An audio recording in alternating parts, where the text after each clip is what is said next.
अस्सलाम वालेकुम my YouTube family. तो कैसे हैं आप सब? उम्मीद है कि आप सब खैरियत से होंगे। मैं भी अल्हम्दुलिल्लाह बिल्कुल खैरियत से हूँ।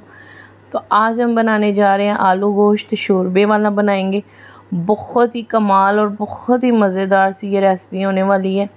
तो आपने वीडियो को फुल वॉच करना है, तो इंशाल्लाह आपको रेसिपी की भी समझ आएगी। तो चलिए जल्दी से वीडियो स्टार्ट करते हैं। तो जी सबसे पहले हमने यहाँ पे ले लिया मिट्टी की हांडी। तो मिट्टी की हांडी में वैसे ही किसी भी सालन का टेस्ट दुगना हो जाता है, तो इसमें भी बहुत ही मज़ेदार इसका टेस्ट आएगा। तो यहाँ पे हमने तकरीबन 700 ग्राम गोश्त को अच्छे से वॉश कर लिया है, तो वो हमने ऐड कर दिया। उसके बाद हमने इसके अंदर 2 अदद दरमियाने साइज़ के प्याज ऐड कर दिए हैं, साथ 1 से 1.5 अदद हमने लहसुन का ऐड कर दिया। साथ ही हम इसके अंदर एक छोटी सी साइज़ का टमाटर शामिल कर देंगे। चैनल पर नए हैं तो आपने देसी और आसान कुकिंग सीखने के लिए आपने मेरे चैनल को सब्सक्राइब लाजमी से कर लेना है। हाफ़ चम्मच हमने इसके अंदर कुटी हुई अदरक ऐड कर दिया और अब हम इसके अंदर 3 गिलास तकरीबन पानी के शामिल कर देंगे। अच्छा जी, गोश्त को हम इसी हांडी के अंदर ही गलाएंगे, हम इसको प्रेशर कुकर वगैरह कुछ नहीं लगाएंगे।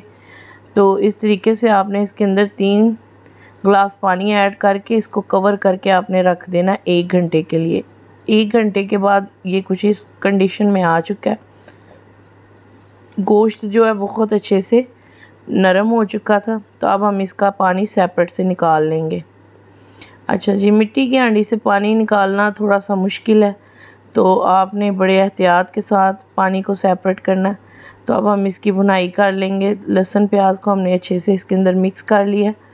तो अब हम इसके अंदर घी शामिल करेंगे। घी मैंने तकरीबन यहाँ पे 2 चम्मच ऐड किया है। 2 खाने के जो बड़े चम्मच होते हैं वो मैंने इसके अंदर घी के शामिल किए हैं। आप चाहें तो इस रेसिपी को ऑयल में भी बना सकते हैं। तो अच्छे से यहाँ पे इसको घी को थोड़ा सा गर्म होने देंगे। साथ ही हम इसके अंदर स्पाइसेस ऐड करेंगे। हाफ़ चम्मच के करीब मैंने इसके अंदर नमक शामिल किया। 1 से 1.5 चम्मच इसके अंदर सुरख मिर्च जाएगी और हाफ़ चम्मच ही इसके अंदर हल्दी जाएगी। आप चाहें तो स्पाइसेस अपने हिसाब से भी ऐड कर सकते हैं अगर आपको कम या ज़्यादा लगे। अच्छे से मसाले को यहाँ पे भून लेंगे। तो अब हम इसके अंदर शामिल करेंगे आलू। बहुत ही आसान सी रेसिपी है, आपने एक बार ट्राई करनी है, यकीन माने बार बार बनाएंगे। तो आलू को हमने अच्छे से वॉश कर लिया था, तो वो अब हम इसके साथ शामिल कर देंगे। थोड़ी सी देर अब हम इसकी यहाँ पे भुनाई करेंगे। गोश्त जो है तकरीबन वो 80% तक कुक हो चुका है, बाकी का 20% भी वो आलूओं के साथ कुक हो जाएगा। तो यहाँ पे बहुत अच्छे से भुनाई हो चुकी है। तो इसको हमने तकरीबन 4 से 5 मिनट तक यहाँ पे आलूओं के साथ इसकी भुनाई कर लिया है। वीडियो अच्छी लगी तो आपने लाइक भी जल्दी से कर देना।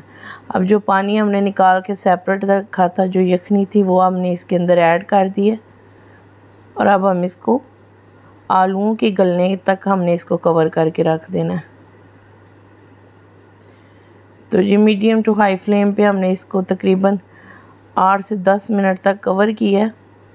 तो ये तकरीबन आलू जो हैं बहुत अच्छे से गल चुके हैं। शोरबा भी तकरीबन पूरा है, तो आप अपने हिसाब से, आपको जितना शोरबा थिक करना हो, पतला करना हो, आप उस हिसाब से रख सकते हैं। तो मैंने इसके अंदर साथ ही सब्ज़ धनिया और हरी मिर्चें 3 से 4 अदद हरी मिर्चें काट के इसके अंदर ऐड कर दी हैं। अच्छे से इसको मिक्स कर लेंगे। तो आपने भी इसमें हांडी में, मिट्टी की हांडी में कोई भी सब्ज़ी या गोश्त हो तो आप एक बार ट्राई करें, आपको बहुत फ़र्क नज़र आएगा टेस्ट का। तो अब हम इसके अंदर पिसा हुआ गरम मसाला शामिल करेंगे, जो तकरीबन के ज़ीरा और काली मिर्च का है, और हमने इसको ताज़ा ही पीसा है। तो इसकी खुशबू बहुत अच्छे से आ रही है। तो सालन हमारा बन के बिल्कुल रेडी हो चुका है। तो देखिए माशाल्लाह से बहुत ही मज़ेदार सा आलू गोश्त का सालन बन के रेडी हो चुका है। आप इसी तरीके से चाहें तो बीफ भी बना सकते हैं और चाहे तो मटन भी बना सकते हैं। तो माशाल्लाह से बहुत ही मज़ेदार सा आलू गोश्त बन के रेडी हो चुका है। मुझे पूरी उम्मीद है कि आपको हमारी वीडियो अच्छी लगी होगी। वीडियो अच्छी लगी है तो लाइक शेयर कमेंट लाजमी से करना है।